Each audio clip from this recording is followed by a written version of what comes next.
Encounter फर्जी नहीं था, यह सरकार की ओर से बात स्पष्ट की गई है। विकास दुबे ने पुलिस पर गोलियां चलाई थी और उसके बाद यह पूरी की पूरी कार्रवाई जो एनकाउंटर की है वो की गई है। पुलिस ने आत्मरक्षा में गोलियां चलाई थी। सरकार की ओर से ये बातें सुप्रीम कोर्ट में कही गई हैं। कार के साथ जो हादसा हुआ वो वास्तविक था, क्योंकि देखिए ये तमाम जवाब जो है वो सुप्रीम कोर्ट में दाखिल किए गए हैं, क्योंकि जैसे विकास दुबे का एनकाउंटर, उसकी गिरफ्तारी की उज्जैन में गिरफ्तारी की ठीक अगले दिन हुआ था तो सवालों के घेरे में आया था। अब ये कहा गया है कि पुलिस ने आत्मरक्षा में गोलियां चलाई हैं। कार के साथ जो हादसा हुआ, जो कार पलट गई थी, उसको लेकर कहा कि वो वाकई में एक सच हादसा था। यूपी सरकार की ओर से ये तमाम बातें जो है वो सुप्रीम कोर्ट में दायर किए गए हैं। देखिए, बड़े अधिकारी साफ कर चुके हैं कि उज्जैन में सरेंडर नहीं किया गया था। गिरफ्तारी हुई थी विकास दुबे की, क्योंकि विकास दुबे जब महाकाल में दर्शन करने के लिए पहुंचा था तो उसने अपना नाम गलत बताया था। उसने वहां से लोगों को चकमा देकर भागने की कोशिश भी की थी। हाँ, लेकिन जब देखा कि घेरा गया है तब उसने चिल्लाकर कहा था, मैं हूं विकास दुबे, कानपुर वाला। उसके बाद जब अगले दिन कानपुर की तरफ लाया गया तो कानपुर के भौती में गाड़ी पलट गई और तेज रफ्तार की वजह से ये गाड़ी पलटी थी। लेकिन तब से लेकर अब तक हुआ क्या और कैसे पुलिस के तमाम अधिकारी इस मामले पर सफाई दे रहे हैं, आपको हम ग्राफिक्स के जरिए समझाएंगे। कुछ ग्राफिक्स हमने आपकी सहूलियत के लिए तैयार किए हैं, जिससे कि आप पूरा मामला आसानी से समझ पाएं और कैसे विकास दुबे ने पहले 8 पुलिस वालों की हत्या की, फरार हो गया, एक राज्य से दूसरे राज्य तक भागता रहा और कैसे पुलिस के लिए यह सरदर्द साबित हुआ, ये हम आपको बताएंगे, समझाएंगे। दरअसल कानपुर के बिकरू गांव में 8 पुलिस वालों की हत्या हुई और हत्या का मुख्य आरोपी रहा विकास दुबे और वहां से हत्या के बाद इधर से उधर भागता रहा। उसके एक एक साथी तक पुलिस पहुंच रही थी, एक एक साथी का एनकाउंटर हो रहा था, गिरफ्तारी हो रही थी और योगी सरकार ने सुप्रीम कोर्ट में जवाब दाखिल कर दिया है। कहा है कि इस एनकाउंटर को लेकर किसी भी तरह की कहानी ना गढ़ी जाए, ये फर्जी नहीं था, पूरी तरीके से सच था। बिल्कुल, यूपी सरकार ने देखिए सुप्रीम कोर्ट में जवाब दाखिल कर दिया है। बताया कि विकास दुबे, उसके साथियों का एनकाउंटर बिल्कुल सही है, इन्हें फर्जी नहीं कहा जा सकता, ये सरासर गलत होगा। यूपी सरकार ने ये बताया कि एनकाउंटर के मामले में सुप्रीम कोर्ट की गाइडलाइंस जो हैं पूरी तरह से उनका पालन हुआ है। 10 जुलाई को विकास दुबे के एनकाउंटर पर यूपी सरकार ने जवाब दिया है कि विकास दुबे ने पुलिस पर 9 राउंड गोलियां चलाई थी, फायरिंग की थी। विकास दुबे को शुरुआत में सरेंडर करने के लिए भी कहा गया था, लेकिन जो फायरिंग थी वो लगातार जारी रही उसकी। और ऐसे में पुलिस का पक्ष है कि अगर अपराधी हम पर फायरिंग करेगा तो हम आरोपी के कैसे छोड़ सकते हैं, इसीलिए पुलिस ने वापस से गोलियां चलाई, जिसमें 3 गोलियां सीने में, 1 गोली पीठ पर उसके लगी थी, क्योंकि वो सरेंडर की बजाय पुलिस पर हमला कर रहा था और वहां से भागने की कोशिश कर रहा था। ऐसे में पुलिस के पास विकल्प यही था, पुलिस ने गोलियां चला दी। साथ ही साथ सरकार ने यह भी कहा कि रास्ते में विकास दुबे की कार के साथ जो भी हादसा हुआ वो वास्तविक था। कहा गया था कि भैंसों का झुंड सामने आ गया था। यूपी सरकार इस मामले की न्यायिक जांच भी हालांकि करवा रही है, ताकि पानी अलग हो सके, दूध अलग हो सके, दूध का दूध, पानी का पानी, सच सामने आ सके। यूपी सरकार ने यह भी कह दिया है कि न्यायिक जांच के अलावा एक एसआईटी की टीम भी 10 जुलाई की घटना की जांच पूरी तरीके से करेगी। यूपी सरकार ने यह भी साफ कर दिया है कि मामला हैदराबाद एनकाउंटर मामले से पूरी तरह से अलग है, क्योंकि लोग कनेक्ट कर रहे हैं हैदराबाद और कानपुर के भौती में हुए इस एनकाउंटर को। क्योंकि जो पूरी जानकारी भी थी, देखिए 24 घंटों के अंदर राष्ट्रीय मानवाधिकार को दी गई थी। इसी के साथ यूपी पुलिस ने एनकाउंटर से जुड़ी सभी तस्वीरें और हिस्ट्री शीटर विकास दुबे के खिलाफ 2 दर्ज मामले थे, उनकी लिस्ट भी कोर्ट को यहां पर सौंप दी थी। ये तमाम अहम बातें हैं जो यहां पर स्पष्ट कर दी गई हैं अब सरकार की ओर से, उन तमाम सवालों का जवाब देते हुए जो लगातार उठ रहे थे। तो 2 जुलाई की रात हुई 8 पुलिस वालों की हत्या के मामले की जांच कर रही एसआईटी ने सबूत जुटाने शुरू किए हैं। बिकरू कांड की जांच के लिए योगी सरकार ने अपर मुख्य सचिव संजय रेड्डी की अगुवाई में एसआईटी का गठन किया है। गांव में जाकर मामले की छानबीन शुरू कर दी। कानपुर के चौबेपुर थाने के अंतर्गत आने वाले बिकरू गांव में पहुंची जांच टीम ने 2 जुलाई की रात हुई घटना का नाट्य रूपांतरण किया। इस दौरान एफएसएल की टीम भी साथ रही। कानपुर आईजी मोहित अग्रवाल और एसएसपी दिनेश कुमार प्रभु की निगरानी में पुलिस टीम ने अलग अलग जगह पोजीशन लेकर क्राइम सीन दोहराया। इस दौरान एफएसएल टीम उस जगह भी गई जहां गैंगस्टर विकास दुबे के मामा प्रेम प्रकाश पांडे और अतुल दुबे पुलिस के साथ मुठभेड़ में मारे गए थे। आईजी ने बताया कि इस मामले की जांच अभी पूरी नहीं हुई है और पुलिस बाकी आरोपियों को जल्द गिरफ्तार करेगी। ठीक है, अभी जांच चल रही है, इसमें अभी कोई इन्वेस्टिगेशन हमारा कंप्लीट नहीं हुआ है, अभी भी टीमें काम कर रही हैं और जितने भी शेष सदस्य इस केस में अभी रह गए हैं अति शीघ्र इन सबको गिरफ्तार किया जाएगा।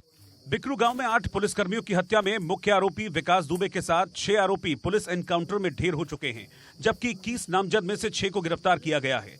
पुलिस अब इस केस में गिरफ्त में आए विकास दुबे के सहयोगी शशिकांत पांडे की पत्नी मनु को सरकारी गवाह बनाने की तैयारी में है। बिकरू गांव की घटना के बाद मनु के कई ऑडियो सोशल मीडिया पर वायरल हुए हैं। शशिकांत के साथ ही उसकी पत्नी मनु ने पुलिस को शूट आउट का आंखों देखा हाल बताया है और पुलिस को सहयोग करने की बात कही है। इस बीच चौबेपुर पुलिस ने राहुल पाल नाम के उस ड्राइवर को गिरफ्तार कर लिया है जिसकी जेसीबी मशीन 2 जुलाई को गैंगस्टर विकास दुबे ने जबरन सड़क पर खड़ी करवा दी थी। साफ है, गैंगस्टर विकास दुबे के कहने पर ही बिकरू गांव में पुलिस को रोकने के लिए जेसीबी मशीन सड़क पर लगाई गई थी। ड्राइवर राहुल पाल ने 2 जुलाई की रात की घटना का खौफनाक मंजर भी बताया कि कैसे विकास दुबे और उसके गुर्गों ने पुलिस वालों पर ताबड़तोड़ फायरिंग की थी।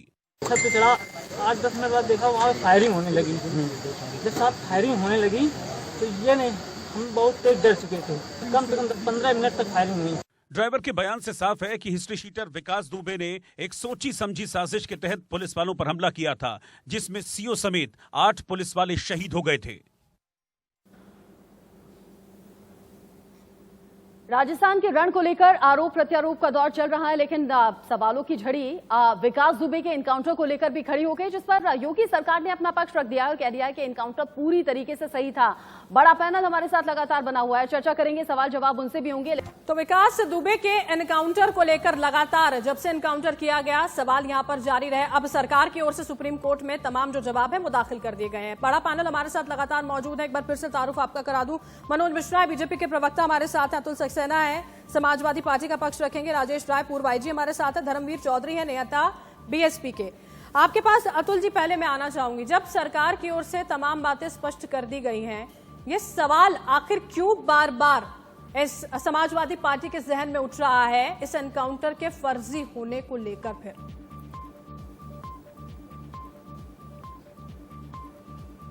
देखिए, मैं आपसे कहना चाहता जो आप बता रहे हैं कि सरकार ने स्पष्ट कर दिया है सुप्रीम कोर्ट में कि ये एनकाउंटर जो है सही है, तो सरकार तो ये कहेगी, सरकार ये थोड़ी कह देगी सुप्रीम कोर्ट से कि एनकाउंटर फर्जी करा है हमने। सरकार तो सही कह रही है अपनी तरफ से, पर आप मीडिया के लोग हैं, खोजी पत्रकारिता में आप लोग विश्वास करते हैं, सीसीटीवी कैमरेज हर टोल पे लगे रहते हैं। आप लोगों के भी कैमरामैनों की वहां गाड़ी रोकी गई, किस तरीके से 17 किलोमीटर पहले उनके स्टीयरिंग में से चाबी निकाल ली गई, ये सब आपने देखा है, ये हमें बताने की जरूरत नहीं है। ये एनकाउंटर फर्जी है, कार पलटी गई, उसमें स्क्रैच नहीं है। मोहित अग्रवाल जी पहले कहते गाड़ी नहीं बदली गई, फिर बाद में बदल दी गई। मोहित अग्रवाल जी इतने सीनियर अफसर हैं, उसके बाद बयानबाजी करते हुए पलट जाते हैं। ये कायदे में अपने लोगों को बचाने के लिए जो एनकाउंटर करा गया है, और ये सब जानते हैं, ये देश और प्रदेश जानता है कि ये केवल और केवल फर्जी काउंटर है, जिसमें भाजपा माहिर है, उसे पता है किसका एनकाउंटर करना है, किसका एनकाउंटर नहीं करना है। यदि एनकाउंटर करना इतना ही है, कॉन्फिडेंट होके आप बोल रहे हैं ना, इतना कॉन्फिडेंट होके आप बोल रहे हैं ना, ऐसा लग रहा है एक्सपीरियंस बोल रहा है, एक्सपीरियंस बोल रहा है। समाजवादी पार्टी की सरकार में क्या कुछ हुआ, ये एक्सपीरियंस बोल रहा है। दीपक जी, सिर्फ आरोप प्रत्यारोप का दौर क्यों चलेगा? रहने दीजिए। समाजवादी पार्टी की सरकार कैसी थी मुझे मत बताइए सर, मुझे मत बताइए सर। उत्तर प्रदेश की रहने वाली हूँ, कानून व्यवस्था तब क्या थी बहुत अच्छे से मालूम है मुझे, आपसे जानना चाहता हूं, बहुत अच्छे से मालूम है मुझे। उत्तर प्रदेश की आप रहने वाली हैं, आपका स्वागत है। बदमाशों को संरक्षण आपकी सरकार में नहीं था क्या? ये बताइए, सिर्फ आरोप लगाने से काम चल जाएगा क्या? दीपक जी, विकास दुबे के एनकाउंटर पर इतनी मिर्ची विपक्ष को क्यों लगी है? दीपक जी जवाब देंगे, दीपक जी जवाब देंगे। रचना जी, देखिए, एनकाउंटर किसका हुआ विकास दुबे का सवाल ही नहीं है। एक अपराधी मारा जाता है, बहुत अच्छी बात है, लेकिन जो मेरा सवाल है, हम लोगों का, देशवासियों का सवाल है, आपका सवाल है, बात यह है कि कानून का एनकाउंटर कर रहे हैं। एक आम कानून को आपने साइडलाइन कर दिया है, न्याय व्यवस्था को आपने ठेंगा दिखाया है। मेरे पास लोकतंत्र में मेरे पास बहुमत है तो मैं कुछ भी करूंगा। अच्छा, क्या है ना इस तरह के मामलों में दीपक जी, इस तरह के मामलों में हम और आप सिर्फ अपनी भूमिका निभा सकते हैं। हमारा काम था सवाल उठाना, हमने उठाया, आप अपना पक्ष रख सकते हैं, लेकिन जो असल काम है वो कानून का है। कानूनी जांच भी चली, योगी सरकार ने अपना पक्ष भी रखा। हम और आप जज नहीं बन सकते ना, हम और आप जज नहीं बन सकते ना सर। जी रचना जी, अभी तो कोर्ट में इन्होंने अपना फाइल दाखिल किया है, वहाँ कोर्ट में जब वकीलों का जिरा होगा तो इनको बताना पड़ेगा। कोर्ट में अभी डिसीजन नहीं आया कि एनकाउंटर फर्जी है, सरकार का जवाब है, सरकार तो पहले दिन से कर रही है, तो सरकार यही कहेगी कि एनकाउंटर फर्जी नहीं है, अपनी बचाव में उनको कुछ करना पड़ेगा। लेकिन एनकाउंटर राज को बढ़ावा देने वाले जो लोग हैं देश में एक दिन सोच लें कि किसी का भी एनकाउंटर ये सरकार कर सकती है। मेरा आपका चलते हुए किसी भी जो सरकार से सवाल करेगा, सरकार को जो पसंद नहीं आएगा उसका तो मतलब ये सरकार की मर्जी है साहब, हमें पसंद नहीं आया कोई भी किसी का भी मुंह उठाकर एनकाउंटर कर देगा, ये कह रहे हैं क्या आप दीपक जी? इतनी मनमर्जी चल रही है सरकार की कि एक आरोपी है, पुलिस वालों की जान ले चुका है, उनकी हत्या कर चुका है, उसके बावजूद भी ये मतलब सरकार की मनमर्जी है कि किसी का भी उनका मन आएगा तो एनकाउंटर कर देंगे साहब मुंह उठा के। वापस लौटूंगी मैं आपके पास, रुक जाइए धर्मवीर जी। एसआईटी का गठन हो रखा है ना, जांच चल रही है, तो इतना बवाल क्यों फिर?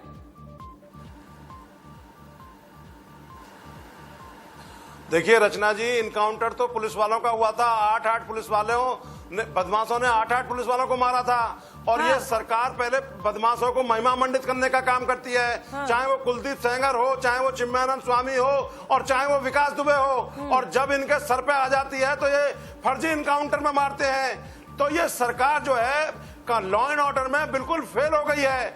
और करीब 60 मुकदमे जिस प्रदेश के मुखिया पर, मुख्यमंत्री पर दर्ज हो, डिप्टी सीएम पर दर्ज हो, 35% से ज्यादा अपराधी इनके संगीन अपराधों में इनके सांसद लिप्त हैं। ये सरकार बिल्कुल फेल हो चुकी है, बहुत झूठी सरकार है, बहुत झूठी पुलिस है। और ये सब सुप्रीम कोर्ट में अच्छी रिसर्च लेकर बैठे हैं आप, अच्छी रिसर्च लेकर बैठे हैं, किस पर कितने मुकदमे हैं, किस पर कितने आरोप हैं, मायावती पर आरोप कितने हैं, मायावती पर मुकदमे कितने हैं, धनवीर जी मायावती पर मुकदमे कितने हैं? और जिन पार्टियों को पानी पी पी कर कोसते हैं ना, उन्हीं पार्टी के साथ हाथ मिलाने से भी मायावती संकोच नहीं करती। बहुत बड़े मौका परस्त हैं आप। और मैं आपको बता दूं कि 2 दर्जन, 3 दर्जन, 4 दर्जन से ज्यादा मुकदमे दर्ज हैं योगी आदित्यनाथ जी के ऊपर। और मायावती पाक साफ है ना, मायावती पर एक भी केस नहीं, मायावती पर एक भी केस नहीं सर, मायावती पर एक भी केस नहीं है ना। और आज जो लॉ एंड ऑर्डर की व्यवस्था उत्तर प्रदेश में हो रही है, आप इस सरकार को बचाने का काम करते हैं, आप जैसे पत्रकार, और आप जो सवाल हमसे पूछते हैं, सवाल उठाने का काम करते हैं। देखिए धर्मवीर जी सुनिए, मान लिया मैंने, बड़े परेशान हैं आप, बहुत फ्रस्ट्रेशन है अभी, ठीक है, हम सवाल उठाने का काम करते हैं साहब। किसी को बचाने के लिए ना मीडिया कर्मी यहाँ पर बैठे हैं, ना इसके लिए सवाल उठाए जाते हैं, ठीक है। आपको सवाल उठाने हैं सरकार पर, आप ये उठाइए। समझ आ रही है, आरोप लगाने से कुछ नहीं होगा यहाँ पर। समझ आ रही है धनवीर जी आपकी बौखलाहट मुझे समझ में आ रही है। मौका मिलेगा तो आप एसपी से हाथ मिला लेंगे, मौका मिलेगा तो आप बीजेपी की तारीफ करेंगे, मौका मिलेगा तो आप कांग्रेस की तारीफ करने लगेंगे। आप रहने दीजिए, आप रहने दीजिए, आप रहने दीजिए। राजेश जी, राजेश ठीक है, ठीक है, धर्मेश जी ठीक है, थोड़ा पानी पी लीजिए, ठीक है, लंबी सांस लीजिए। राजेश राय जी, ऐसा क्यों होता है राजनीति में आरोप प्रत्यारोप? अरे आरोप किसी पर भी लग सकता है, केस किसी पर भी होता है, लेकिन हमें इंतजार तब तक करना चाहिए जब तक पूरी जांच खत्म ना हो जाए। आप सही कह रहे रचना जी। अभी मैं वक्ता महोदय को सुन रहा था, उन्होंने कहा कि योगी को जो पसंद नहीं आएगा उसको मरवा देंगे, ये सरकार में जो पसंद नहीं आएगा उसको मरवा देंगे। इसका और मतलब ऐसा कौन सी सरकार ने नहीं किया? जब ये आरोप ही लगा रहे हैं तो आरोप इनकी सरकारों पर भी है, बीएसपी पर भी, एसपी पर भी। बात कह रहा हूँ, मैं कह रहा हूँ इसका मतलब विकास दुबे को योगी जी को पसंद करना चाहिए था, जैसे ये लोग पसंद। क्या बात हुई? इस आदमी ने 8 लोगों की हत्या किया, जिसके खिलाफ 7 से ज्यादा मुकदमे हैं, जिसमें 8 से ज्यादा लोगों की हत्याएं हैं।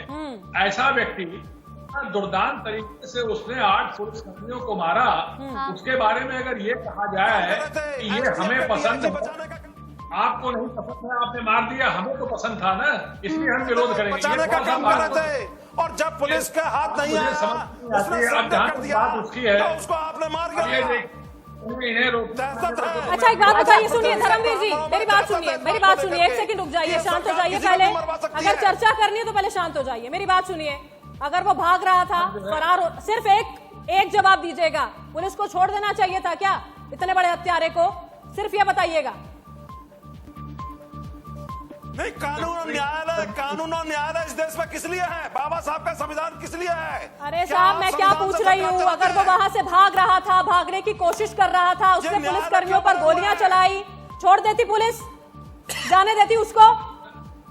ये फर्जी स्क्रिप्ट लिखी है पुलिस ने, टोटल 100% फर्जी स्क्रिप्ट है। अच्छा ठीक है, हमारे साथ मनोज मिश्रा जी, मेरी बात सुनिए। तमाम आरोप लग रहे हैं अब सरकार पर, तमाम आरोप लग रहे हैं कि फर्जी एनकाउंटर किया गया है। शायद बीजेपी भी एसपी बीएसपी के पद चिन्हों पर चलिए, जवाब दे दीजिए जरा। देखिए, आप ये बात देखिए पूरे विपक्ष की। रचना जी, ये गौर से गंभीरता से देखिए कि एक बार भी इन्होंने जो शहीद सिपाही हुए थे इस एनकाउंटर से पहले 2 तारीख को उनका नाम नहीं लिया, उनके परिवारजनों का नाम नहीं लिया। सारा विपक्ष अपराधियों के साथ खड़ा है।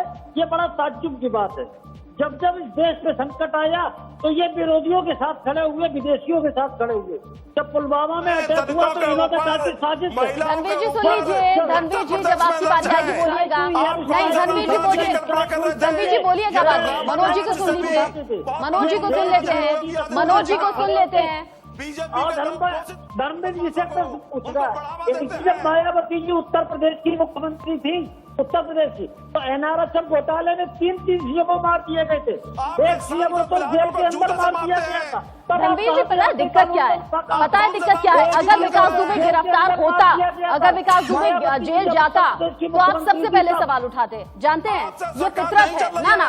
अगर विकास दुबे जेल जाता तो आप सवाल उठाने वाले सबसे पहले होते। आप कहते दामाद की तरह जेल में रखा हुआ है, आप कहते तमाम सुविधाएं दी हुई है। ये क्या तरीका हुआ? ये क्या तरीका हुआ? एक गैंगस्टर मारा गया ना सर, एक गैंगस्टर मारा गया ना। रचना जी, ये इनका दुर्भाग्य है कि ये अगर वो जिंदा पकड़ लेते हैं तो कहते हैं मार क्यों नहीं दिया, और मार दिया तो कहते हैं जिंदा क्यों नहीं पकड़ा। हर हाल में इन्हें विपक्षियों की, बदमाशों की, देश विरोधियों की, पाकिस्तानियों की इनकी मदद करनी है। इस लॉकडाउन में 250 से ज्यादा अपराधियों के द्वारा लोग मारे गए हैं इस लॉकडाउन में। चाहे वो गाजियाबाद हो, चाहे वो गाजीपुर हो, चाहे वो गोरखपुर हो। जब एनआरएचएम घोटाला था, जब एनआरएचएम घोटाला पुलिस की गुंडागर्दी चलेगी आपकी इसी उत्तर प्रदेश में। अच्छा, धर्मवीर जी ये चाहते हैं, धर्मवीर जी ये कह रहे हैं कि पुलिस की गुंडागर्दी नहीं चलेगी लेकिन गुंडों की गुंडागर्दी चलेगी, ऐसा कहना है आपका। दीपक जी, इनको ये पसंद है। दीपक जी आपसे मैं रिएक्शन लूंगी, लेकिन इस बीच बड़ी खबर आ रही है। दीपक जी से मैं जानना चाहूंगी कि आखिर क्यों आरोप प्रत्यारोप ही लग रहा है, लेकिन विकास दुबे पर यूपी सरकार ने सुप्रीम कोर्ट को जवाब दे दिया है कि विकास का एनकाउंटर फर्जी नहीं था। पुलिस पर उसने गोलियां चलाई थी और उसके बाद आत्मरक्षा में पुलिस ने गोलियां चलाई और ये कार्रवाई जो है वो की गई। कार के साथ भी जो हुआ हादसा था वो वास्तविक था। दरअसल विपक्ष लगातार सवाल उठा रहा है और इसीलिए योगी सरकार ने जांच के आदेश भी दिए और सुप्रीम कोर्ट को जवाब भी दे दिया है कि एनकाउंटर पूरी तरह से ठीक था। लेकिन अभी भी कुछ सवाल उठ रहे हैं जो कि विपक्ष की तरफ से हैं और इसीलिए उन डाउट्स को क्लियर करने के लिए हम लगातार सवाल उठा रहे हैं। हमारे साथ जुड़े हुए हैं खास पैनल, लगातार हमारे साथ है अतुल सक्सेना जी। लगातार सवालों का दौर जो चल रहा है, कम से कम अब तो संतुष्टि हो जानी चाहिए। सुप्रीम कोर्ट को जवाब दे दिया है योगी सरकार ने।